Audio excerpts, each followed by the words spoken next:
Hello fellow AGDxers, and welcome to another quick video. And today I thought I would explain, because I think some of you might be wondering, just what all these additional numbers are that you find on AGDx that you don't get on AGD. And so I'm going to explain to you what they're for. The main reason that we have these numbers here is for memory management. As you know, AGD, or on the spectrum in general, memory is fairly limited, so we want to be able to have an idea of what we're programming, how we're programming it, and if we've managed to save memory space as we've gone along. So basically that's the first use for these numbers. Now so for example, if you look here, we've got blocks, and this first number here, these are the addresses. So this tells us that the blocks data starts at 37074 and currently takes up a total of 10 bytes. And that's because we have a single block here, and as you can see, the block is stored at 37074. And here we've got the attribute, which is the color. And basically, because it's only one block, you'll see if you add 8, because there are 8 rows here, that's 1 byte each, and then after that you would get to 37081, and then 37082 would be your attribute, and then there's one more byte after that, which is the block type. And so that's why we have 10 bytes for each block. So for example, if I was to add 4 more blocks like that, go back in here, and as you'll see here, I guess I must have added 5.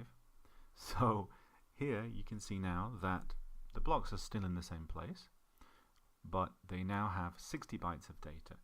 So when you're thinking about how much memory you've got left, you can look at these various pieces of information to get an idea, to try to squeeze a bit of saving and try to get some memory back if you're low. So here, for example, screens start at 37134, currently only taking up 8 bytes of data, and that's because there's nothing here on this screen. Now if I was to go to here, let's just create a block, and I can just draw something like that, just any old screen, really doesn't matter. Okay, and there you'll see now the screen data here has increased to 24 bytes there. So, and in fact, if we go to that screen, another thing you can do is if you press Q, you'll see here that this screen is taking up 22 bytes and is stored at 37136. Now that's slightly different to the number here, 37134, and that's because each screen, as well as the data itself on the screen, you need 2 bytes, which is kind of an address that helps AGD to find the screen when it's decompressing it. So that's the reason for that, but we include it here in the total, and that's 24 bytes. And again, if I was to here, just a second, let's make another screen here. Okay, and we can just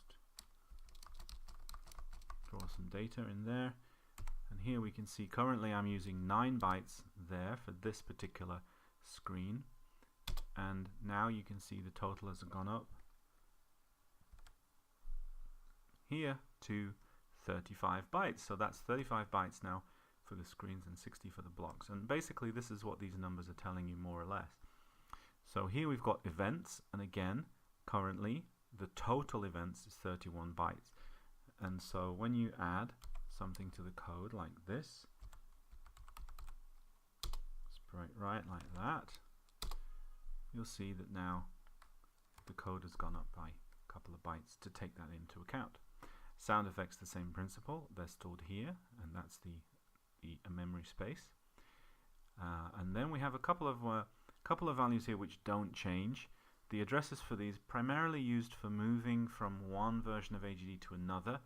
if you want to port from 4.6 or to another version and you want to copy your map data, if you want specifically to copy your map data or your jump table, then if you want to back it up, for example, or you want to move it somewhere else, then that basically tells you where they are. The map data is 88 bytes and it's at 36844, and the jump table is here, so at 36238, and it's 20 bytes, and so basically that allows you to move that. Following that, same principle here, positions, sprite positions, objects here, and then here we've got 36944.130. This is our sprite data, and just for additional information, directly above it you've got two numbers here, and these correspond to the number of sprites and also the total number of frames, which can also be useful in working out the overall amount of memory that you're using and how you can manage it. So that's basically what that is there. And then finally here you've got text, and at the very bottom this data here is actually a total of all of this less the sprite data, and this was basically put here to help when porting from a different version of AGD, because the sprites were portable using a compression system, and so they were generally imported separately. But it does give you a rough idea of, if you look at these two numbers here, this one here 130 and this one here 215, these two added together are basically how much memory in total your whole game is taking up. So yeah, essentially that's how they work. Now you may also wonder here, the edit pointers option, which is certainly for advanced users.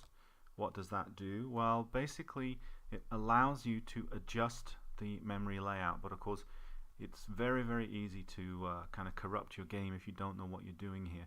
Again, it's designed for you to be able to import data from previous versions of AGD or your own games. If you specifically want to save off a particular number of blocks or screens and so on, then you can basically use this to match the number of screens and the, for example, if it was screens, number of screens and the size.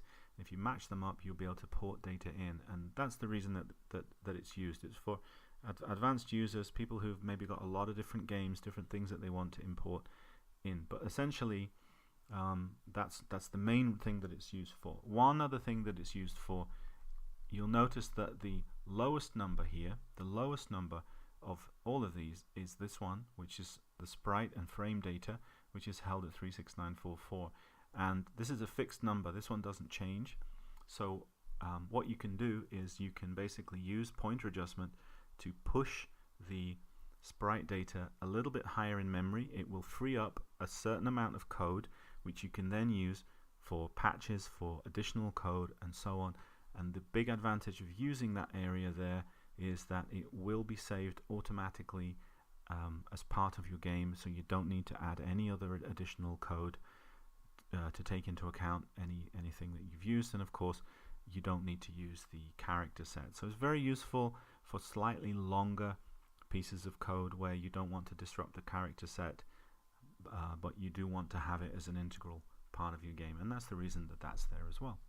Okay, so I think that pretty much covers it. I hope that that was interesting for you.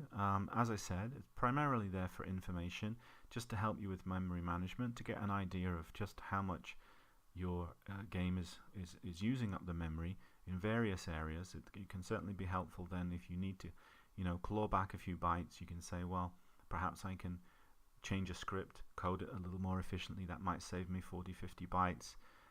Perhaps I can drop a couple of sprites, change blocks around, and so on. You'll find that there are lots of different ways that you can save more memory than you might imagine, and that this information here, I hope, is useful to help you to do that.